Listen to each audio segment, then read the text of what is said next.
భారత అంతరిక్ష పరిశోధనా సంస్థ ఇస్రో చరిత్ర సృష్టించింది. నూతన ఏడాది ప్రారంభంలోనే మరో మైలురాయి అధిగమించింది. ఇటీవల నింగిలోకి పంపించిన 2 ఉపగ్రహాలను విజయవంతంగా అనుసంధానం చేసింది. స్పేడెక్స్ డాకింగ్ ప్రక్రియ విజయవంతంగా పూర్తయినట్లు ఇస్రో వెల్లడించింది.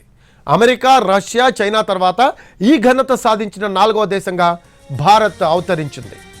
డిసెంబర్ 30న షార్ నుంచి పిఎల్ఎస్వి C60లో జంట ఉపగ్రహాలను ఇస్రో నింగిలోకి పంపింది. ప్రయోగ వేదిక నుంచి పిఎల్ఎస్వి నుంచి బయలుదేరిన 15.09 నిమిషాలకు స్పేడెక్స్ 1B, 15.12 నిమిషాలకు స్పేడెక్స్ 1A రాకెట్ నుంచి విడిపోయాయి.